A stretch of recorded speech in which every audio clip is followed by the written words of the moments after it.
Hello everyone, this is Russ Hamilton.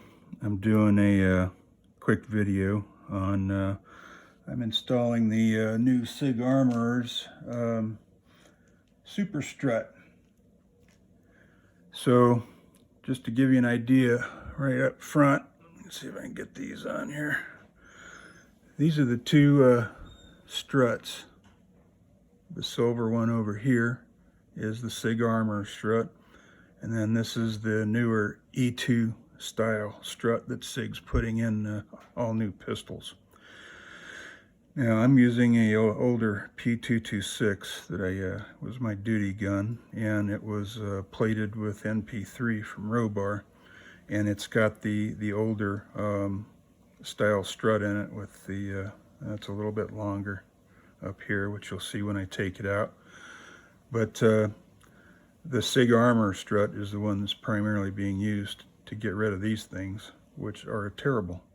And they put a very strange bend in your spring when the hammer's cocked and when you're working the action. It causes the spring to ride against this section down here. So we're going to give it a shot. I'm going to try out the SIG Armor's hammer strut in my pistol, and we'll see how it goes. I've already taken multiple trigger pull weight tests with my existing setup, which is really quite amazing. But we'll do it again. As you can see, I'm still using the older long seat in this pistol and the older hammer strut. I'm going to use the exact same spring, which I believe is probably a 17 or 18 pound spring in this gun. Now normally with any new strut I'd be taking off all the sharp corners and edges and things on these things and polishing them up, but I'm not going to do anything to this one. I can see someone's already rounded the backside, so we'll just see how it goes with it put in without any type of alterations. So it's a very simple operation, same as it is for any other SIG, to just replace the hammer strut. I'm going to put a little bit of grease up here.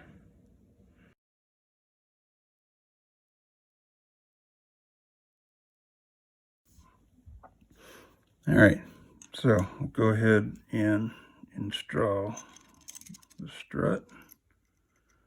Make sure you can see that little tab back here. Put the seat on.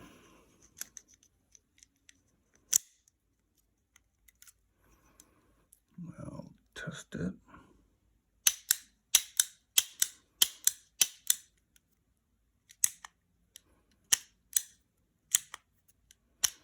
All right, I'm going to say it's on there correctly.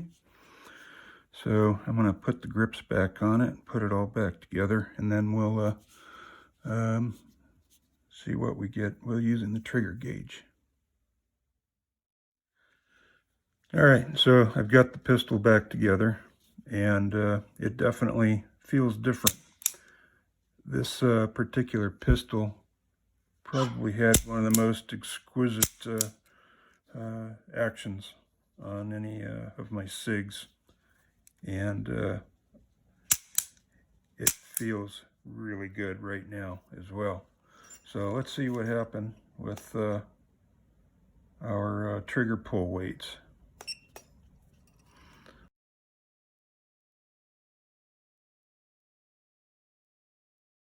All right, so I don't know, what was that, maybe about 12 pulls or so. That's my new double action trigger pull. Well, actually, let me put the average. There's the average. Sorry about that. So we've got an average DA trigger pull of 5 pounds, 13 ounces. So that's pretty astounding, and that's definitely considerably lower from where it was.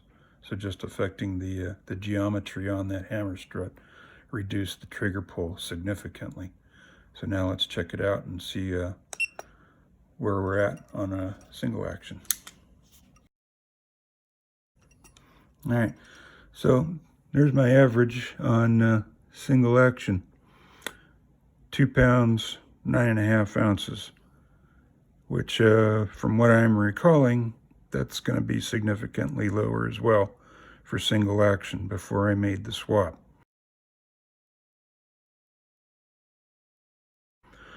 So Robert promised me I was going to get a difference even with using the older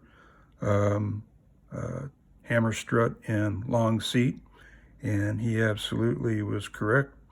It's significantly better. So in my opinion, although I haven't had it out and taken it out and fired it yet, the Sig Armor's the Sig Armor's new super strut is just that. It's super, and I was really surprised.